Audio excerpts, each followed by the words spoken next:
Intéressons-nous à présent à la première des trois séries que nous avons vues dans la vidéo précédente, la série statistique qui nous donne la répartition des étudiants d'un IUT par département. Donc nous avons imaginé un IUT dans lequel il y avait 6 départements et nous avons écrit dans chacun de ces 6 départements le nombre d'étudiants. Par exemple, en technique de commercialisation, nous avons 270 étudiants. En gestion des entreprises et administration, GEA, nous avons 612 étudiants. En carrière sociale, vous voyez, en carrière sociale, nous avons 385 étudiants. En informatique, nous avons 213 étudiants. D'accord ? Donc voilà, ça, c'est une série statistique. On va voir quelles sont les caractéristiques de cette série. Déjà, pour chaque étudiant, on lui a demandé en quel département il était. Les réponses collectées lors de l'enquête s'appellent les valeurs. Donc la ligne département correspond aux valeurs. D'accord ? Les valeurs, c'est, donc vous imaginez que vous faites une enquête, vous posez des questions à votre population, les réponses qu'on vous donne, ce sont les différentes valeurs. D'accord ? Donc vous avez d'un côté les valeurs et de l'autre côté le nombre de personnes, le nombre d'éléments de votre population qui correspondent à chacune de ces valeurs. Alors ce nombre-là s'appelle effectif. Donc nous avons dans une série statistique d'une part les valeurs, qui sont les réponses que nous ont données, que nous ont retourné les éléments de notre population, et d'autre part les effectifs qui sont le nombre d'éléments de notre population qui nous ont retourné chaque réponse. Donc bien distinguer quand vous avez une série statistique entre les valeurs d'une part et les effectifs d'autre part. Ce sera pareil pour tous les autres types de séries. Voilà. Maintenant, ici, étudions donc les caractéristiques de cette série-là. Dans cette série-là, quelle est la population étudiée ?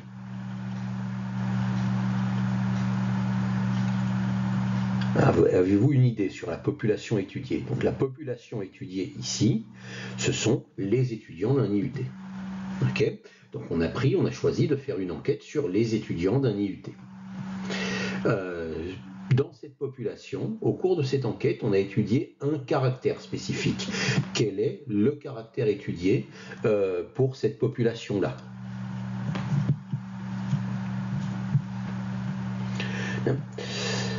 Nous avons à notre disposition la population des étudiants d'un IUT.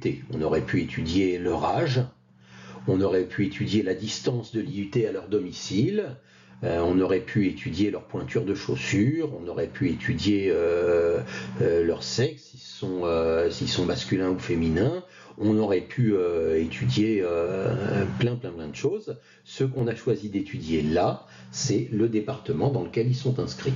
Donc, pour une population, vous pouvez étudier des dizaines et des dizaines de caractères. Vous en choisissez un qui vous intéresse. Celui qui nous a intéressé ici, c'est le département de rattachement de chaque étudiant dans l'IUT.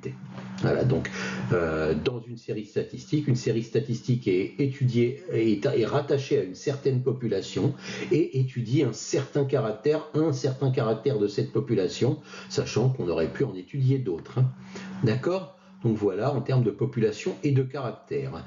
Ce caractère-là, c'est un caractère d'un certain type. Et c'est ça qui va différencier ce tableau-là des deux autres tableaux que je vous ai donnés dans la vidéo précédente. Comment s'appelle le type ? Quel est le type de caractère étudié ici ? Le département de rattachement. Je vais vous donner un indice si vous ne voyez pas le mot qui manque. C'est que si vous regardez les valeurs ce sont carrière sociale, GEA, GE2I, etc. Les valeurs ne sont pas des nombres. Donc ça, c'est une série statistique dans lesquelles les valeurs ne sont pas des nombres et on ne peut pas faire des calculs avec les valeurs puisque nous n'avons pas des nombres, nous avons juste ici par exemple des noms de départements. On aurait pu avoir aussi des couleurs, on aurait pu avoir des prénoms, on aurait pu avoir tout ce qui n'est pas un nombre. D'accord ? Donc quand les valeurs ne sont pas des nombres, on dit que le caractère étudié est, c'est pratiquement marqué ici, c'est un caractère qualitatif. Voilà. Bon, il y a différentes sortes de caractères qualitatifs. Ça, c'est le plus qualitatif qui soit.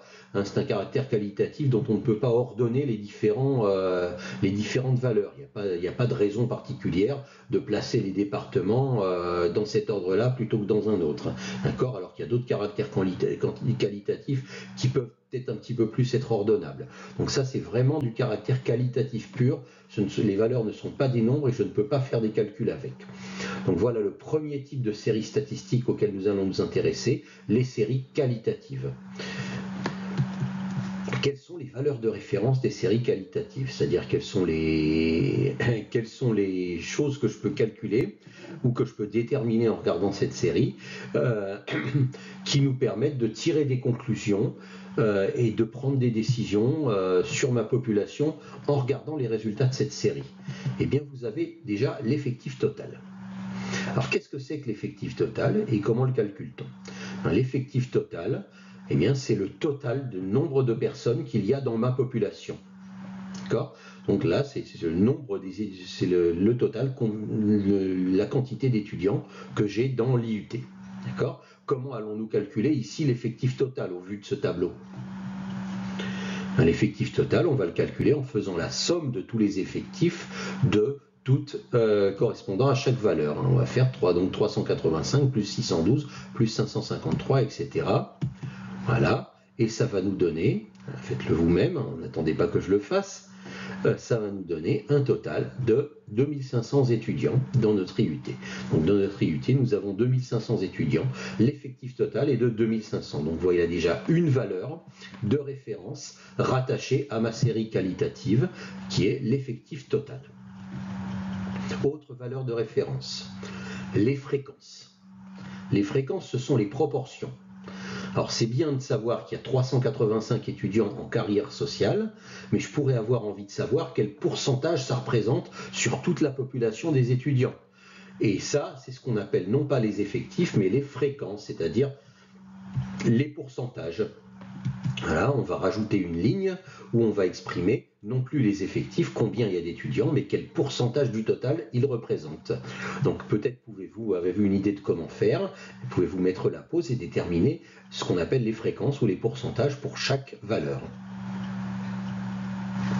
Eh bien, par exemple, pour carrière sociale, nous avons 385 étudiants, oui, mais nous avons 385 étudiants sur un total de 2500.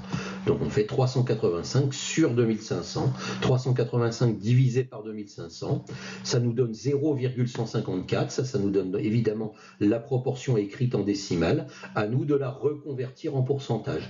0,154, ça veut dire 15,4%. Si j'ai dans mon cours qui s'appelle s'initier à l'intérêt bancaire et à l'économie prévisionnelle, un cours sur les pourcentages. Vous pouvez voir comment on passe de l'écriture décimale à l'écriture sous forme de pourcentage, entre autres. Voilà. Donc voilà, par exemple, nous savons que nous avons 15,4% des étudiants de l'IUT qui sont en carrière sociale. Nous allons faire exactement la même chose avec tous les autres départements. En GEA, nous en avons 612 sur 2500, donc nous calculons 612 divisé par 2500 et nous remettons en pourcentage, ça fait 24,48%. Pour le GE2I, ça fait 553 sur 2500, 22,12%. 467 sur 2500 pour les étudiants en GIM, c'est 18,68%. En informatique, 213 sur 2500, ça fait 8,52% des étudiants. Et en technique de commercialisation, 270 sur 2500, 10,8% des étudiants. Donc voilà les autres valeurs de référence qui peuvent être rattachées à cette série qualitative, qui sont les fréquences, c'est-à-dire au lieu d'exprimer la quantité d'étudiants dans chaque département en effectif, nous l'exprimons en pourcentage. D'accord ? Autre valeur de référence, le mode. Le mode, c'est la valeur qui obtient la majorité des éléments de la population. Le mode, c'est la valeur de la classe la plus grande.